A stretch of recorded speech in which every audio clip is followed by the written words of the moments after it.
Guys, we have pirates around us. We have pirates around us. Hey there everybody, welcome back to Metroid Prime. This is Spiraling Helix. Last time we got the thermal visor, which I'm using right now to take care of these pirates.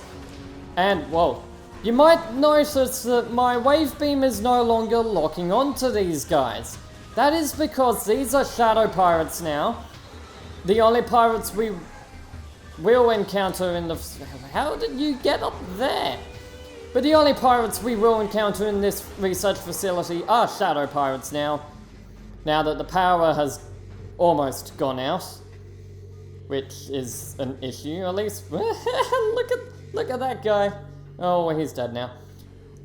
But the shadow pirates are actually invisible. They are now using their cloaking systems. Missiles and your wave beam will not lock onto them. But right now, we just need to get out of this place now. We've got what we came for, the thermal visor and the super missiles as well. And I guess the wave beam is a little bit weaker than the power beam than I was going on about in the last episode. But this time, let's make our way out of here and explore the obvious boss arena that's over here. Because the super missile that we got last episode, which I neglected to go into detail of, actually gives us the ability to destroy anything made of cordite. So if you can remember anything that we came across in different places made of cordite, we can destroy them. I'm just going to use the super missile to take care of... I saw missiles over here, give me those. Do super missiles take you out instantly? Yes, they do. Exploding jellyfish! But if we scan this door with its low lighting, this door has no power. A nearby power conduit may be energized. So although we might be able to activate that without the use of the thermal visor, it stands out like a sore thumb. Also though, once the power has gone out, we have these guys. These guys are the sentry drones. We saw one of them appear as we first came into this facility, but now they're fighting us. They mess up my normal visor and even the thermal visor a little bit, but not enough to stop us from seeing them a little bit better. They don't stand out as easily as other things, but certainly better than this. They have a range of attacks. That laser you do not want to get hit by. It disables your attacks for a bit of time. And did that door just... Okay, I thought that door closed on me. But we'll start to see shadow pirates now. They like to stealthily, hang out on the roof like that until we get close.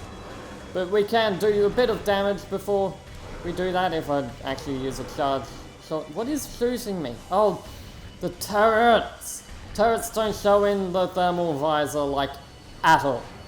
And, oh, I forgot to get a missile here.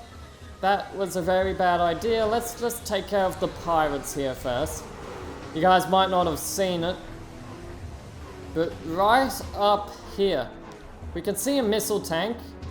Doesn't really show through in the dark, but the way to get that, you can see this glowing path, and it seems we can jump up onto it here, but with this pipe network, it's a bit hard to see. So if we follow this, I highly recommend you get this before you shut the power off, because it's pretty hard to go through. But if we go very carefully, I do not want to fall down. Please don't fall down. Yes! We get our missile expansion. Okay, Samus, you can fall down now onto the paths, preferably. Oh, thank goodness. Pirate down there can stay alive. There is a turret here though now. He wasn't here before, I don't think. This is where the Metroid was kept. So we'll just make our way back through this whole facility nice and quickly, now that we've got what we came for. There is also that cordite pillar we saw in the other lab room that we want to check out. But now that we are back towards this outdoor area, we can turn our thermal visor off for a bit, as there is some natural lighting here. However, I'm just going to avoid any of these flying pirates. There's nothing else we can do in this room, so we can just run through. Easy. Again though, it gets dark, so let's just turn this back on immediately. I kinda hate the research lab here, just going through it, especially when it's dark. Just because also the observatory again has low lighting, not the best, but I kind of hate going through the research lab, especially when the power's out, just because it's hard to... What am I bonking my head on? That was weird. Anyway, you get what I mean, guys. Sentry drones, though, although it didn't go on about them, about this feature in particular, you would have heard it in the recording, the audio from the game, and you might have seen a message, but the doors do get locked when they sense you, both doors, and you do have to kill them all to proceed. But this room, almost got hit by that too. That Metroid wasn't there last time. What are you doing here now? Not going to break the casing to release you, but what I do want to do is destroy this pillar here. If I scan it, it is made of cordite. Bit hard to see what I'm scanning though. Gives us a missile expansion. Well, plenty of them now that we have our super missiles. And now let's just go back to this.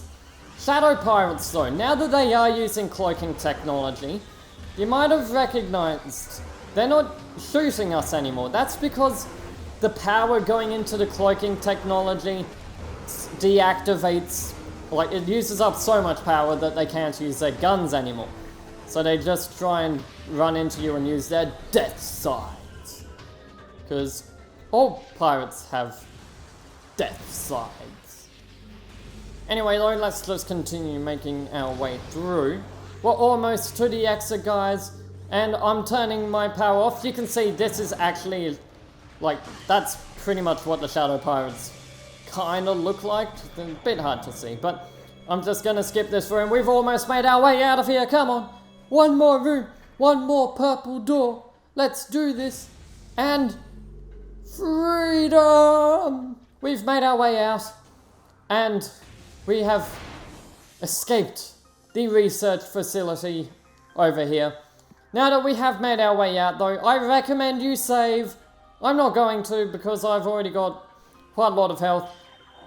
And this statue fragment thing up here, made of cordite, we can blow that up with a super missile. And if we look in our thermal visor, there is a power conduit behind it. If I can hit it. That's the thing, with the wave beam, I can shoot like that. And it doesn't go center sometimes, so you need to take a step back or something. It's really awkward like that sometimes. Anyway though, one thing I probably forgot to mention, I can't remember, but the ice parasites, we will see them at a later point, but the ice shriek bats and the ice burrowers no longer appear after the thermal visor. Probably a bit late to be saying that now, but hopefully you scan them. Anyway though, we have a big pile of rocks here in this very obvious boss arena.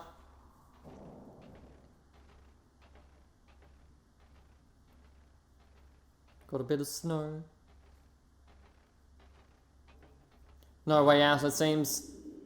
And, ooh, floating pebble. Samus is completely oblivious though as this massive stack of rocks then starts to come to life. And I can kind of guess why this was called Project Titan by the space pirates. We are in fact in the quarantine cave.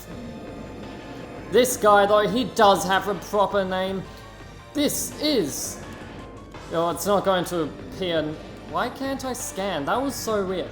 So it's not going to appear for a bit, but this is Thardus. He is made of phazon ore, which gives off some low-level radiation that can be detected with our thermal visor. I recommend you just use the power beam, not the wave beam for this fight. But we want to attack these weak points only if you will be ruptured enough to release the radiation that we can target. This fight though, it's basically you attack it and then it will overload the thermal visor because we blow off the surface of the rock. Then we attack the rock itself. You can see we're doing a bit of damage to it. Ah! Stay away from me! Okay. Did not expect that to happen. But he can roll into a boulder, yes, so be ready for that. In saying all of that though, I don't know why, it might have been the same in the GameCube, but they didn't fix it in the trilogy version. locking onto the different stones doesn't center the actual hitboxes. In fact, the hitboxes for the actual stones are pretty bad. So I recommend locking on, you stay exactly center. If you want to, you can even go into your settings and turn off lock on free aim. That'll keep it so when you're locked on, you are smack bang in the center of the thing. Oh, I need to shoot another rock. But I don't know why I was just waiting around doing nothing.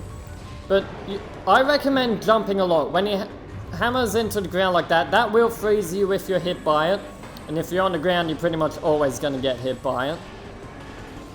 And if you get frozen, it will tell you this time, but you just mash the B button to be unfrozen. I'll probably get frozen later though. It's pretty hard to dodge actually sometimes. But we just want to keep pummeling away at these rocks, not the small ones, the actual one that does damage. There we go. So that's 2 boulders destroyed, and with that... Oh, there is a third one, but he's rolling up first. So as you can see, like, I don't know if that rock's at the back or the front, so I recommend you just hang tight, because you can't lock on. But in terms of the hitboxes for the boulders, they're not so bad right now, but there are 2 in particular we will be coming across after these ones, which are just straight up stupid and annoying, and I hate it. Super missiles are very effective against this guy. They home in pretty well, although you want to time your shots so that his attacks won't block it with the rest of his rocks. And this guy's pretty... Wow, I... Dead aim right there. After destroying 3 though, he will go crazy and launch a blizzard into the air. And lightning that doesn't hurt you, don't worry. But this place will become extremely foggy now. With the blizzard, I guess it is. There we go. And very bright. I'm sorry if that appears too bright on your screens, guys. Thermal imaging, though, completely negates that attack. Although we don't really have a choice in terms of when we can use our thermal imaging and when we can't. So, these... I knew I'd get frozen, but these rocks, you'll start to see the hitboxes being a bit awkward with this one. After this one though, it gets really bad. And this one's tiny, can I? Just, oh, one more charge, come on. Face me, you rock titan thing. And boom! Okay, these ones up here that will appear. Okay, these ones up here have terrible hitboxes, and I recommend you just stay centered on it. This one, most of it you hit will actually do damage, other parts not so much.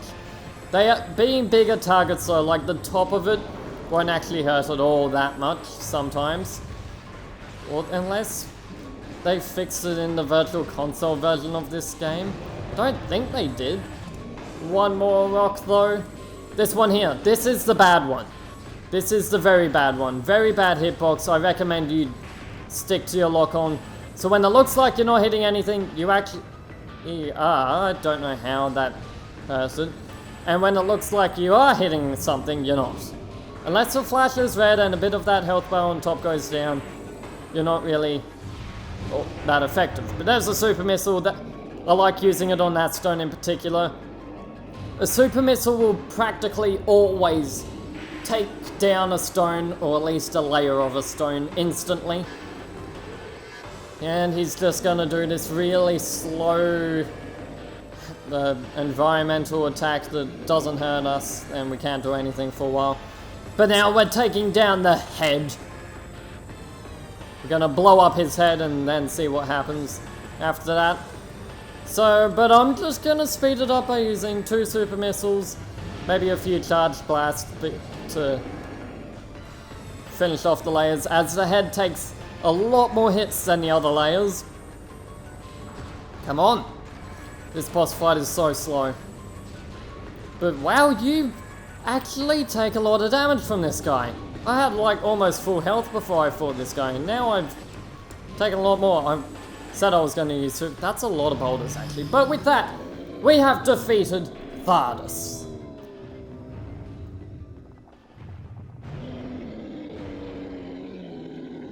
How on earth is he roaring? He's a bunch of sentient rocks.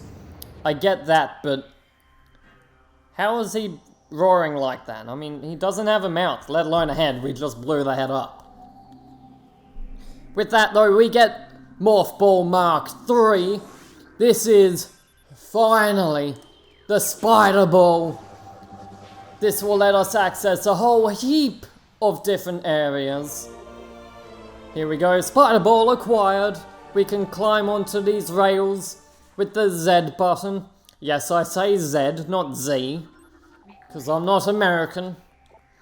Although I've been to America before, I've been all around the world. But we can now climb up these. Make sure you scan them to actually put them into your research.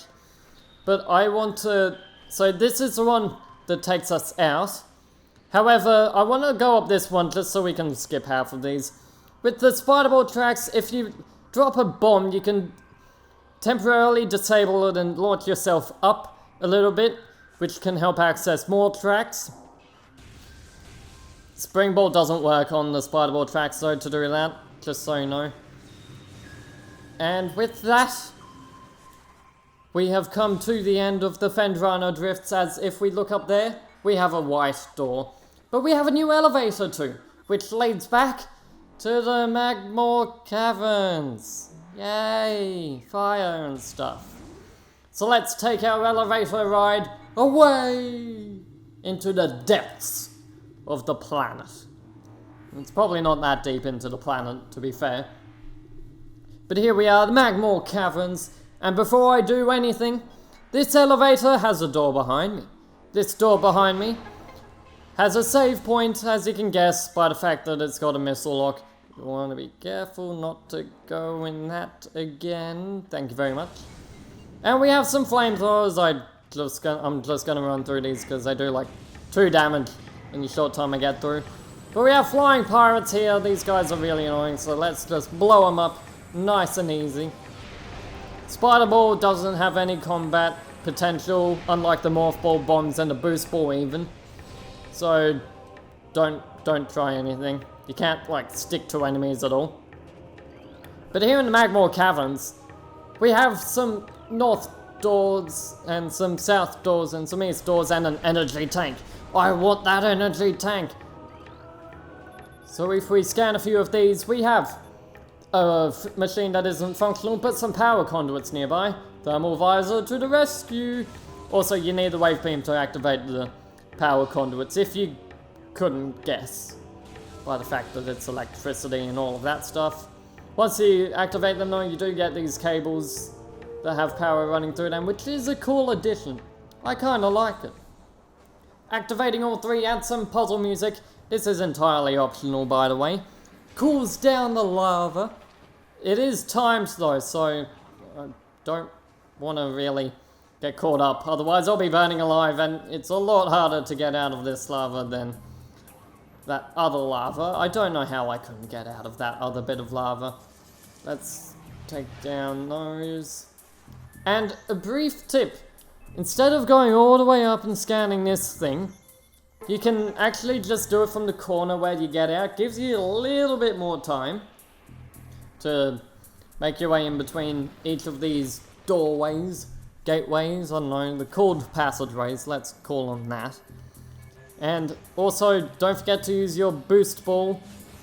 And take the bomb, please. Oh, thank goodness. That was pretty close. I reckon he would have got me there if he was actually smart. But yeah, I can like scan it all the way from back here, move over a bit more. Just put as little space as I can between me and the gateway. But now that we are back in the Magmore Caverns, it is a good time to mention what the Magmore Caverns are actually good for. Only 2 things in my opinion. They are good for passing through between areas. In fact, the Magmore Caverns have elevators to each different area in the game, including one that we cannot access quite yet. And actually I'll show off that area when I get out of this maze-like area. And if I head up these ledges up here, I believe it is. Yes. Head up here, through this door. We have some zoomers of all things, but we have some rubble made of some bendezadium.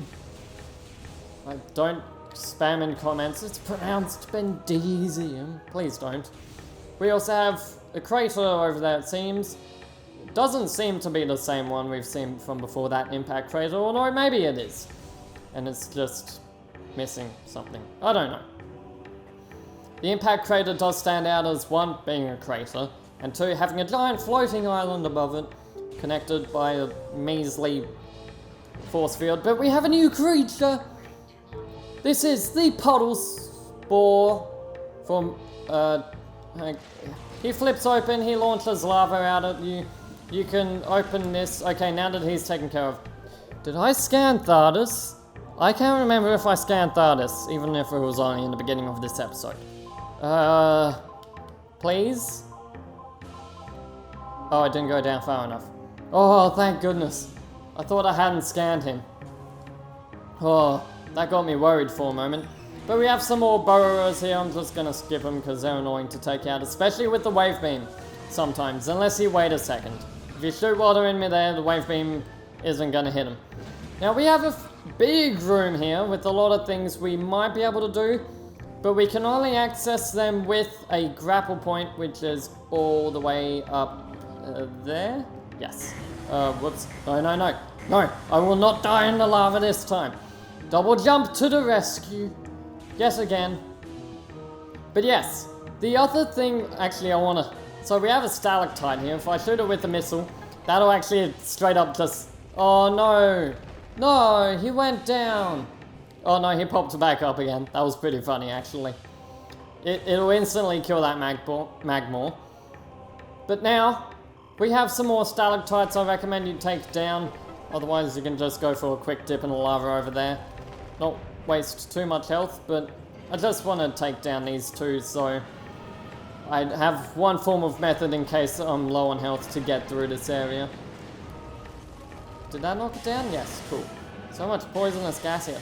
Magmore caverns are a lot deadlier than I remember. Just saying. And, oh yes, crush him. Crush him! Crush him! Come on. There we go. Sucked in, Magmore. Anyway, I don't care about flames. Maybe I should care about flames. I did a bit of damage. But now this room might look familiar. We have made a full circle between one elevator that leads to the Fendrana Drifts and another elevator that leads from the Fendrana Drifts, I guess you could say. If we look at our map, the Magmore Caverns, and if we zoom out with our map, you can see that we've basically filled in all the Magmore Caverns has to offer. As you can see by a rough estimate of a few other places, although we are missing a bit up further there. So the Magmore Caverns we've pretty much explored completely. And now that we have done that, and made our way back to familiar ground, I think it's time to find out where we are actually going to head off to next. So now that we have the spider ball, there are quite a few things we can do. Didn't see any spider ball tracks around the Talanova world, and we've just been to the Magmore Cavern, so I guess somewhere in the Chozo ruins we can go over here and check out this room up here. Now that we have the spider ball, we can head through here at long last, and I think we will. And we can even check out this tower here. That looks like it's something very interesting, so I want to check out that too. Still can't get across that lava pit without a grapple. And apart from that, there's really not much else. But the Chozo Ruin seems to be our best choice of option to go check out. And the elevator back is right here. However, I will end off the episode here, guys. So, this has been Spiraling Helix. Next time, I will see you not back here in Magmore Caverns, as confusing as that might be. But I actually, you know what? No. I will continue my journey from here. Anyway, let's do the outro properly. This has been Spiraling Helix. See you guys next time. Bye bye.